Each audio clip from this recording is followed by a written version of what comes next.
Importance है political science की? सारे सब्जेक्ट अपने आप में बहुत इम्पोर्टेंट होते हैं, सबका महत्व बराबर होता है, लेकिन मैं पॉलिटिकल साइंस से हूँ तो मैं पॉलिटिकल साइंस की इम्पोर्टेंस बताऊंगा। जॉब है यूपीएससी तो ड्रीम है सबका।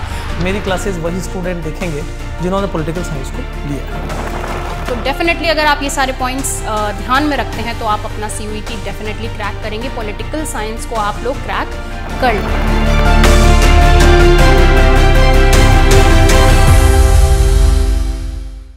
Hello students, a very warm welcome of all of you to CUET Utkarsh YouTube channel।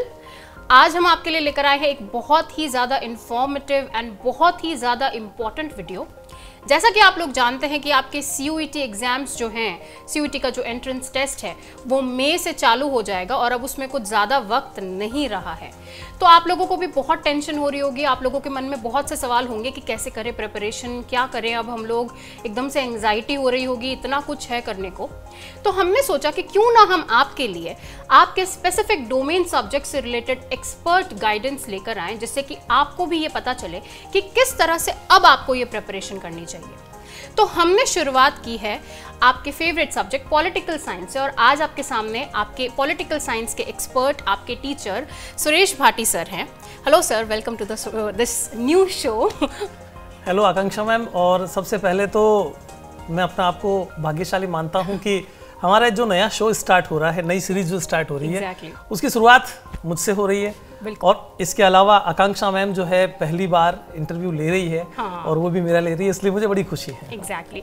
और देखिए स्टूडेंट्स, बहुत से इंटरव्यूज होते रहते हैं, बहुत से टॉक शोज होते रहते हैं, पर आप लोगों के लिए तो यही सबसे ज़्यादा कारगर है, क्योंकि यही बताएगा आपको कि कैसे सफलता पानी है और कैसे क्रैक करना है आपको आपका CUET का एंट्रेंस टेस्ट। ओके, तो स्टार्ट करते हैं हम सर से कुछ इंपॉर्टेंट क्वेश्चंस, यूजफुल क्वेश्चंस पूछते हैं ताकि आप लोगों की भी जितनी भी क्वेरीज हैं वो सारी सॉल्व हो जाए। तो सर, सबसे पहला क्वेश्चन जो मेरा है, जो आई थिंक बच्चों का भी रहेगा आपके लिए, कि क्या इंपॉर्टेंस है पॉलिटिकल साइंस की? अगर आप कहें कि बहुत इंपॉर्टेंट सब्जेक्ट है तो क्यों है, क्या इंपॉर्टेंस है उस सब्जेक्ट की अपने आप में?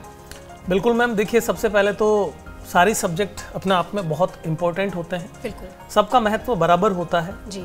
लेकिन मैं पॉलिटिकल साइंस से हूँ तो मैं पॉलिटिकल साइंस की इम्पोर्टेंस बताऊंगा। बिल्कुल। और स्पेशली आप सभी स्टूडेंट्स को वो इम्पोर्टेंस बता रहा हूँ, क्योंकि आपने या तो सेलेक्ट कर लिया है पॉलिटिकल साइंस में अपने करियर को, या फिर आप करेंगे।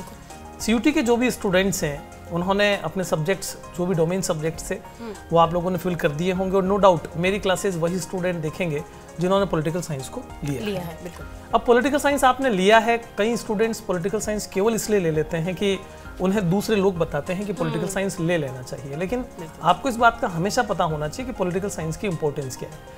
क्या स्टूडेंट्स, आज हम लोग उम्मीद कर सकते हैं कि जिस डेमोक्रेटिक कंट्री के अंदर हम रह रहे हैं, या हम ये कहें कि हम जिस डेमोक्रेसी में रह रहे हैं, जिस सोसाइटी में रह रहे हैं, वहाँ हम पॉलिटिकल साइंस के नॉलेज के बिना बिल्कुल अपने पॉलिटिकल पार्टिसिपेशन को, यानी कि हमारी जो राजनीतिक भागीदारी है, बिल्कुल, उसको हम पूरा कर सकें, ये संभव नहीं है।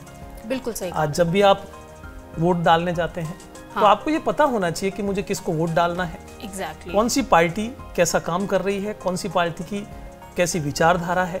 बिल्कुल। और नेशनल और इंटरनेशनल हमारी आवश्यकताएं क्या हैं। बिल्कुल। कौन से हमारे पॉलिटिकल लीडर उन आवश्यकताओं को पूरा कर सकते हैं। मतलब कहने का मतलब है कि ये सिर्फ सब्जेक्ट आपके exam point of view, study point of view से नहीं, ये तो हम लोगों के लिए एक अच्छे नागरिक के तौर पे हमें ज़रूरी है कि हम पॉलिटिकल साइंस के बारे में बेसिक इन्फॉर्मेशन तो रखे ही रखे। बिल्कुल बिल्कुल मैम, देखिए जैसा कि मैथमेटिक्स में कहा जाता है कि हम लोग मैथमेटिक्स इसलिए नहीं पढ़ते हैं कि हमें आगे जाकर के मैथमेटिक्स का टीचर या फिर इंजीनियर बनना है। बिल्कुल।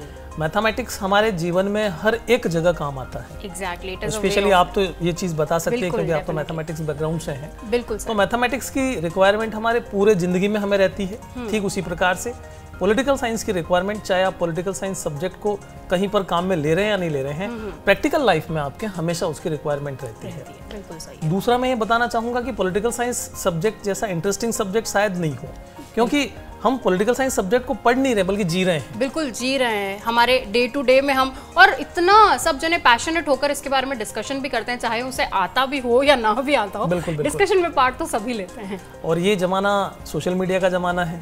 सोशल मीडिया में हम लोग दूसरों से जब कांटेक्ट में रहते हैं तो उन कॉन्टेक्ट्स में ज्यादातर बातें आजकल मैं देख रहा हूँ इवन स्टूडेंट लेवल पर भी जो है पॉलिटिक्स की बातें बहुत चलती है। हालांकि देखिए स्टूडेंट्स, आपके सर तो यहाँ बैठे ही हैं, एक नॉर्मल सी बात जरूर कहना चाहूँगी, आपको एक एडवाइस है कि देखिए मिस इन्फॉर्मेशन से दूर रहिए, क्योंकि ये एक ऐसा सब्जेक्ट है जिसमें मिस इन्फॉर्मेशन के भी बहुत प्रोन है। बहुत कुछ है जो हमें पता होता है, बहुत कुछ है जो हम आधा अधूरा जानकर और फिर ही करने लगते हैं। बिल्कुल मैम, यहाँ मैं भी एक बात आप लोगों से ये कहना चाहूँगा कि सोशल मीडिया पर अक्सर हम लोग कोई भी इन्फॉर्मेशन जब आती है तो हम उसे या तो कॉपी पेस्ट कहते हैं, फिर तुरंत हम जो है उसको आगे सेंड कर देते हैं। ऐसा नहीं करना होता है, हमें बाकायदा उसके बारे में जानकारी जुटा लेनी चाहिए, क्योंकि हम स्टूडेंट हैं, हमें तो जानकारी होनी भी चाहिए कि जो कुछ हमारे पास पहुंचा है वो कंटेंट ठीक है या नहीं, करेक्ट है या नहीं है, तभी हमें उसे फॉरवर्ड करना चाहिए, अदरवाइज हमें ऐसा नहीं करना चाहिए। तो मैम पॉलिटिकल साइंस सब्जेक्ट अपने आप में इंटरेस्टिंग सब्जेक्ट है और इसका फ्यूचर जो है ना पॉलिटिकल साइंस का वो बहुत ब्राइट है। बिल्कुल बिल्कुल। तो स्टूडेंट्स, जैसा कि आपने सुना ही है पॉलिटिकल साइंस कितना इंपॉर्टेंट है, हमारी डे टू डे लाइफ में भी क्या इंपॉर्टेंस रखता है। तो ये तो एक जनरल ओवरव्यू था आप लोगों को थोड़ा सा प्रोत्साहित करने के लिए और भी बच्चों को अट्रैक्ट करने के लिए। अगर किसी के मन में ये है कि भाई मैं पॉलिटिकल साइंस की तरफ जाना चाहती हूँ, तो देखिए दिस इज योर कन्फर्मेशन, आपने सुन ही लिया है कि कितना इंपॉर्टेंट सब्जेक्ट है ये। लेकिन अब हम बात करते हैं कि भाई आपके सब्जेक्ट से रिलेटेड, चलो ये तो हो गई इंपॉर्टेंस, लेकिन क्या करियर ऑप्शन है, क्योंकि अल्टीमेटली ऑब्वियसली आप लोगों का भी गोल यही है कि आप एक अच्छे कॉलेज से पढ़ें और एक अच्छे करियर की किक स्टार्ट करें।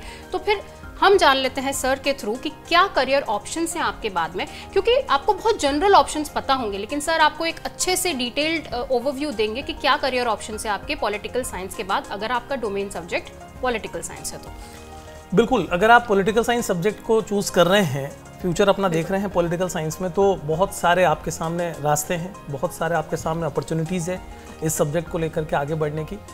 फर्स्ट मैं स्टार्ट करूंगा कि अगर आप पॉलिटिकल साइंस में यूजी कर रहे हैं, आगे पीजी कर रहे हैं, आप टीचर बन सकते हैं। बिल्कुल, टीचर में भी आप चाहें फर्स्ट ग्रेड पॉलिटिकल साइंस के लेक्चरर बन सकते हैं, आप कॉलेज लेक्चरर बन सकते हैं, इवन अगर आप नेट और पीएचडी करते हैं तो आप यूनिवर्सिटी में प्रोफेसर बन सकते हैं। बिल्कुल।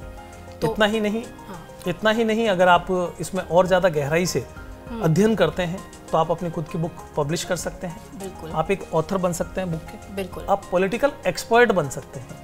एग्जैक्टली। आकांक्षा मैम, आपने देखा होगा कि आजकल टीवी पर डिबेट्स जब चलती है तो बहुत सारे एक्सपर्ट्स जो होते हैं उनको बिठाया जाता है। इनवाइटेड होते हैं पैनल्स में। बिल्कुल, इनवाइटेड होते हैं पैनल्स में, और उन लोगों से उनके एक्सपर्ट व्यूज पूछे जाते हैं जो भी इस समय की कोई करंट घटना है उससे रिलेटेड। बिल्कुल बिल्कुल। जैसे अभी चुनाव चल रहे हैं तो चुनाव की रिगार्डिंग इस प्रकार के एक्सपर्ट्स बैठे होते हैं जो कि अपनी अपनी राय देते हैं। बिल्कुल। इसके अलावा आप चाहें तो न्यूज़पेपर्स में अपने आर्टिकल्स दे सकते हैं। पॉलिटिकल घटनाएं जो होती है वो डे बाय डे बदलती भी रहती है, आपके आर्टिकल्स की बहुत डिमांड रहती है। एग्जैक्टली। लेकिन उसके लिए होता है कि आपको बहुत डीप में जाकर के सब्जेक्ट को पढ़ना पड़ता है। एग्जैक्टली, एक तरह से रिसर्च पॉइंट ऑफ व्यू से उसको इतना अच्छा तरह से पढ़ना होता है। तो भाई आपने सुन ही लिया है स्टूडेंट्स, आप टीचिंग फील्ड में जा सकते हैं, आप ऑथर बन सकते हैं, अपनी बुक्स पब्लिश कर सकते हैं, आप एक्सपर्ट्स बन सकते हैं।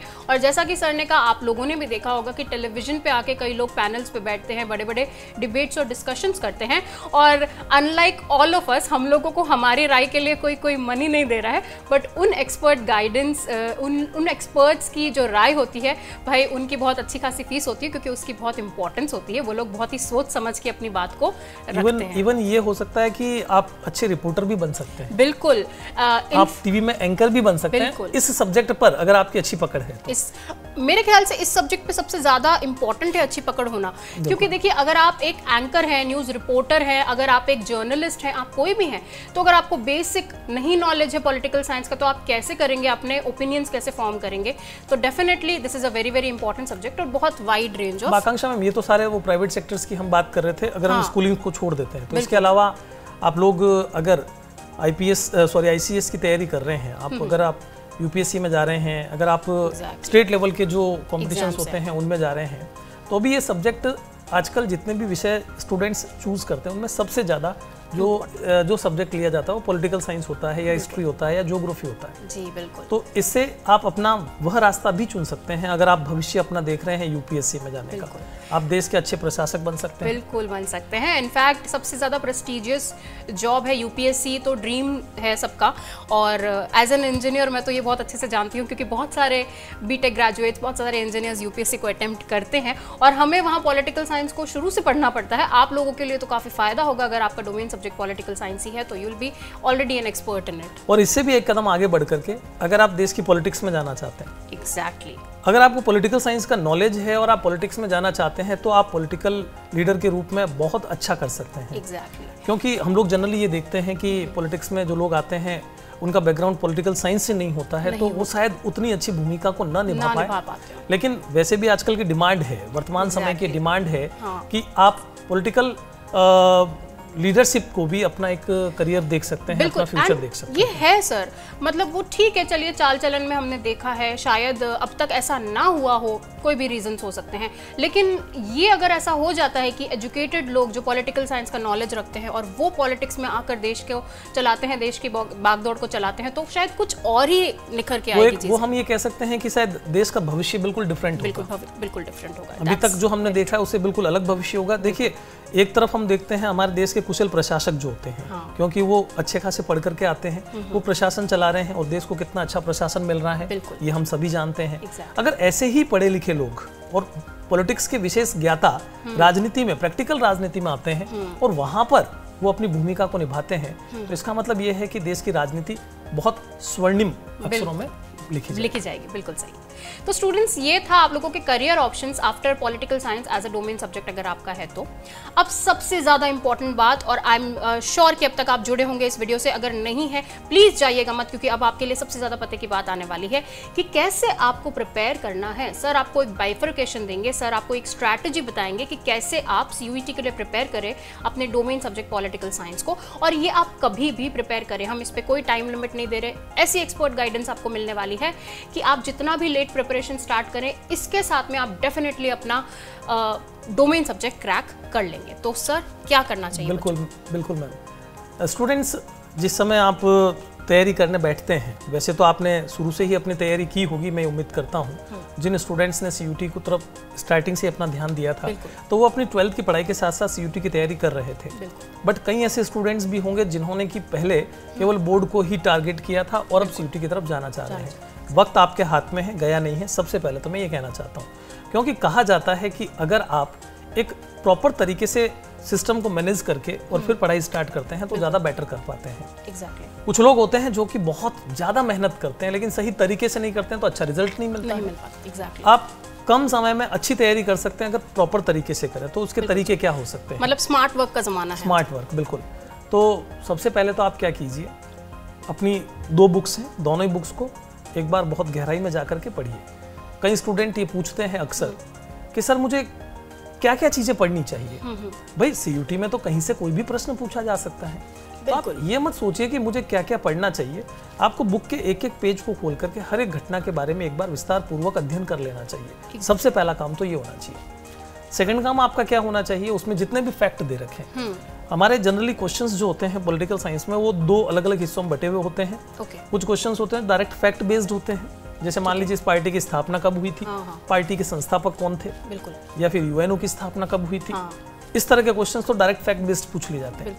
कुछ प्रश्न ऐसे पूछे जाते हैं जो कि कॉन्सेप्ट बेस्ड होते हैं, तो वहां पर आपको कॉन्सेप्ट को भी बहुत अच्छे तरीके से समझना जरूरी होता है, तभी आप उन प्रश्नों के उत्तर दे पाएंगे। तो 2 अलग अलग हिस्सों में बांट लीजिए, फैक्ट और फिर उसके बाद में कॉन्सेप्ट को। उसके बाद आपका काम शुरू हो जाता है। आपने PYQs किए या नहीं किए हैं, प्रीवियस ईयर्स पेपर्स जो हैं वो आप उठाइए। इससे आपको ये नॉलेज मिल जाएगा कि पिछले साल पेपर में क्वेश्चंस कहाँ से कैसे पूछे गए थे। तो आप वो सारे अगर प्रीवियस ईयर्स पेपर्स लेते हैं, फिर आप मॉक टेस्ट लेते हैं, तो इससे क्या होगा कि आपकी प्रैक्टिस बढ़ेगी। और सबसे इम्पोर्टेंट वो होता है कि आप प्रॉपर तरीके से एग्जाम में सारे क्वेश्चंस को अटेंड कर पाते हैं, नहीं कर पाते हैं। और वो तब हो पाएगा जबकि आप समय को समझें कि हमें कितने समय में कितने क्वेश्चंस करने हैं, अपनी स्पीड को और एक्यूरेसी को, दोनों को ध्यान। हाँ, स्पीड जो है ना वो बहुत जरूरी होती है। अब इसमें भी आपको क्या करना है, आप जब मॉक टेस्ट कर रहे हैं या फिर आप प्रीवियस ईयर्स पेपर्स कर रहे हैं, तो आप उनको जब सॉल्व करेंगे तो इस बात को देख करके चलना है कि आप कितने कम टाइम में उनको सॉल्व कर रहे हैं। बिल्कुल बिल्कुल। फिर आप एनालिसिस कीजिए कि आपने कितना सही किया है, कितना गलत किया है, कहाँ गलतियाँ की है, उन गलतियों को सुधार करने की कोशिश कीजिए। और लगातार आप ऐसी प्रैक्टिस करते रहेंगे तो मंजिल आपकी बिल्कुल आपके करीब है, आपसे दूर नहीं है। आप बड़े आराम से CUET को क्लियर कर सकते हैं और आप जिस यूनिवर्सिटी में जाना चाहते हैं वहाँ तक आप जा सकते हैं। बिल्कुल सही कहा सर आपने। तो स्टूडेंट्स, जैसा कि आप लोग जानते ही हैं कि हम भी आपके लिए टाइम टू टाइम सारे PYQs, इंपॉर्टेंट MCQs लेके आते रहते हैं। और वैसे मैं आपसे ये कहना चाहती हूँ कि भाई रिसोर्सेज की कोई कमी नहीं है आज के टाइम में। आप चाहें तो इंटरनेट पर लिखिए और आपके सामने 1000 तरह के रिसोर्सेज मिलेंगे, मॉक टेस्ट मिलेंगे, सब कुछ मिलेंगे। तो बस अगर किसी चीज़ की देर है तो वो आपके तैयारी स्टार्ट करने की देर है। तो अब देर मत कीजिए, जैसा सर ने बताया है उस गाइडेंस को डेफिनेटली फॉलो कीजिए। जैसा सर ने कहा, NCERT को सबसे पहले आपको पूरी तरह से पढ़ना है, मतलब अच्छे से पढ़ना है, एक एक लाइन को पढ़ना है। फिर आपको PYQs की हेल्प से अपने प्रीवियस ईयर क्वेश्चंस कैसे हैं देखने हैं, मॉक टेस्ट देने हैं, एक्यूरेसी एंड टाइम का बहुत विशेष ध्यान रखना है और अपने आप को जज करना है और अपने आप को टेस्ट करना है कि मैं कितने स्पीड से ये क्वेश्चन कर पा रहा हूँ या कर पा रही हूँ और कितनी एक्यूरेसी के साथ कर रहे हैं आप लोग। तो डेफिनेटली अगर आप ये सारे पॉइंट्स ध्यान में रखते हैं तो आप अपना CUET डेफिनेटली क्रैक करेंगे, पॉलिटिकल साइंस को आप लोग क्रैक कर लेंगे। So this was all about your domain subject political science. But please जुड़े रहिए उत्कर्ष के यूट्यूब चैनल से, क्योंकि हम आपके लिए धीरे धीरे सारे डोमेन सब्जेक्ट्स की इसी तरह की डिटेल्ड इन्फॉर्मेशन लेकर आते रहेंगे। We'll meet with all of your experts of all the domain subjects. So do not go anywhere and thank you so much Suresh sir for joining us today. And मैं मिलती हूँ आप लोगों से in the next video with another expert. Thank you so much and keep hustling.